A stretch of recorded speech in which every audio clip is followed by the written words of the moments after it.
Assalamualaikum warahmatullahi wabarakatuh. Hai, perkenalkan saya Zuli. Kali ini saya akan menjawab pertanyaan terkait urgensi landasan filosofis dalam sebuah pengembangan kurikulum di sekolah dasar. Nah, disclaimer ya, video ini itu saya buat untuk memenuhi tugas perkuliahan landasan filosofis dalam pengembangan kurikulum. Oke, langsung saja kita simak pembahasan kali ini. Yang pertama, bagaimana urgensi landasan filosofis dalam pengembangan kurikulum di sekolah dasar. Nah, landasan filosofis ini sendiri itu memiliki urgensi yang sangat penting dalam pengembangan kurikulum di sekolah dasar. Hal ini dikarenakan landasan filosofis itu menjadi pijakan atau dasar pemikiran yang mengarah pada tujuan, kemudian nilai, dan juga prinsip-prinsip yang mendasari pendidikan di sekolah dasar. Nah, ada beberapa alasan mengapa landasan filosofis ini sangat penting dalam pengembangan kurikulum di sekolah dasar. Di antaranya adalah untuk menentukan tujuan pendidikan, menyediakan panduan nilai, membentuk kepribadian dan karakter, mengarahkan metode pengajaran dan pembelajaran, menciptakan konsistensi dan kohesi, serta memberikan orientasi jangka panjang. Nah, jadi dengan memperhatikan landasan filosofis dalam pengembangan kurikulum di sekolah dasar, maka proses pendidikan ini nantinya akan lebih terarah, kemudian konsisten dan juga berkelanjutan, sehingga dapat memberikan manfaat yang lebih besar bagi perkembangan siswa. Kemudian, bagaimana karakter kurikulum 2013 dan filsafat yang mendasari kurikulum 2013 ini? Jadi, terdapat beberapa karakteristik utama dalam kurikulum 2013 yang mencerminkan pendekatan pendidikan yang berbeda dari pendekatan yang digunakan dalam kurikulum sebelumnya. Adapun aliran filsafat yang digunakan dalam pengembangan kurikulum 2013 ini yang menggunakan aliran konstruktivisme. Jadi alasan menggunakan aliran ini dalam pengembangan kurikulum 2013 itu adalah karena konstruktivisme itu mengakui peran aktif siswa dalam membangun pemahaman mereka sendiri serta menekankan pentingnya konteks sosial dan pengalaman dalam pembelajaran. Jadi dengan demikian kurikulum 2013 itu bertujuan untuk menciptakan lingkungan belajar yang merangsang dan mendukung perkembangan siswa secara holistik sesuai dengan prinsip-prinsip konstruktivisme. Nah, berikut ini karakteristik dari kurikulum 2013. Yang pertama adalah berbasis kompetensi. Jadi, salah satu karakteristik utama dari kurikulum 2013 ini adalah pendorongan untuk berbasis kompetensi. Artinya, kurikulum ini itu menekankan pengembangan keterampilan dan pemahaman yang mendalam pada siswa. Jadi, bukan hanya pengetahuan faktual semata ya. Jadi, dalam aliran konstruktivisme ini nanti pembelajaran dipandang sebagai proses konstruksi pemahaman oleh siswa di mana siswa itu aktif terlibat dalam pembelajaran. Kemudian yang kedua, pembelajaran berpusat pada siswa. Jadi kurikulum 2013 ini menekankan pembelajaran yang berpusat pada siswa di mana guru di sini itu bertindak sebagai fasilitator atau pembimbing. Jadi bukan sebagai sumber pengetahuan tunggal.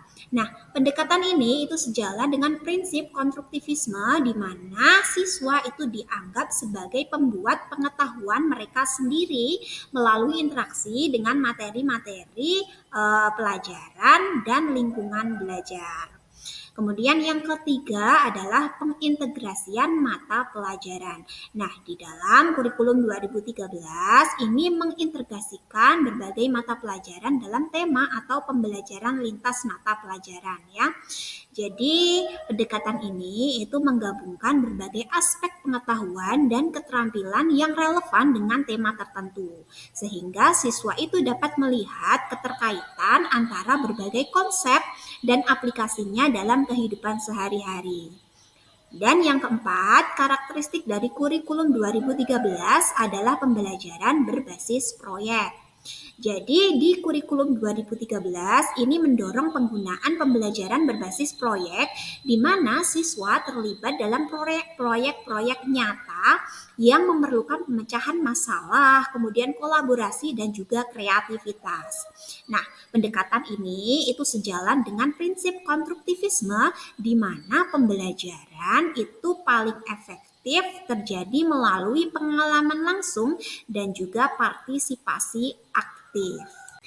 Kemudian, contoh penerapan konstruktivisme dalam kurikulum 2013 adalah dengan memberikan tugas-tugas yang menantang dan memungkinkan siswa untuk menemukan pengetahuan secara mandiri. Nah, selain itu, guru bisa memfasilitasi diskusi kelompok di mana siswa itu dapat berbagi pemahaman mereka tentang materi pelajaran dan saling belajar dari satu sama lain. Selain itu, pembelajaran berbasis proyek dalam kurikulum 2013 ini memungkinkan siswa untuk menerapkan pengetahuan mereka dalam konteks nyata dan mengembangkan keterampilan yang dibutuhkan dalam kehidupan sehari-hari. Selanjutnya adalah karakteristik kurikulum merdeka. Nah, kurikulum merdeka ini adalah kerangka kurikulum yang diperkenalkan oleh pemerintah Indonesia itu sebagai bagian dari upaya reformasi pendidikan. Jadi kurikulum merdeka ini memiliki karakteristik yang berbeda dari kurikulum sebelumnya dengan fokus pada pembelajaran yang lebih mandiri, relevan, dan menyeluruh. Nah, adapun aliran filsafat yang digunakan dalam kurikulum merdeka ini adalah aliran humanisme. Alasan penggunaan aliran filsafat humanisme dalam pengembangan kurikulum merdeka ini adalah karena humanisme itu menempatkan individu sebagai pusat perhatian, kemudian menghargai martabat manusia dan juga kebebasan untuk mengembangkan potensi mereka. Jadi dengan demikian kurikulum merdeka itu bertujuan untuk menciptakan lingkungan belajar yang menghormati keunikan setiap siswa dan mendorong mereka untuk menjadi individu yang mandiri dan berpikiran terbuka. Nah, berikut ini karakteristik dari kurikulum merdeka. Yang pertama adalah pemberdayaan siswa. Jadi, salah satu karakteristik utama dalam kurikulum merdeka adalah pemberdayaan siswa. Nah, di dalam kurikulum ini itu menekankan pentingnya memberikan siswa otonomi dalam pembelajaran mereka. Jadi, memungkinkan mereka untuk mengambil peran yang lebih aktif dalam proses pembelajaran. Nah, pendekatan ini itu sejalan dengan prinsip humanisme yang menghargai potensi dan kebebasan individu untuk mengembangkan diri mereka sendiri. Yang kedua adalah pembelajaran berbasis keterampilan. Nah, di dalam kurikulum merdeka menekankan pengembangan keterampilan yang relevan dengan kehidupan dan karir di era modern. Ini termasuk keterampilan seperti pemecahan masalah, kemudian kreativitas, kritis berpikir, komunikasi, dan juga kolaborasi. Nah, prinsip humanisme menekankan pentingnya pengembangan potensi individu secara menyeluruh, termasuk dari aspek keterampilan dan bakat mereka. Dan yang ketiga adalah keanekaragaman dan keseimbangan. Di dalam kurikulum merdeka ini mengakui dan menghargai keanekaragaman siswa serta kebutuhan dan minat mereka yang berbeda. Ini tercermin dalam fleksibilitas kurikulum untuk memungkinkan berbagai jalur pembelajaran dan pengembangan pribadi. Jadi seperti prinsip humanisme yang menekankan pentingnya menghormati martabat dan hak-hak individu termasuk kebebasan untuk mengejar minat dan potensi mereka sendiri. Dan yang keempat adalah pembelajaran kontekstual. Nah, kurikulum merdeka ini menekankan pembelajaran yang kontekstual dan relevan dengan kehidupan nyata.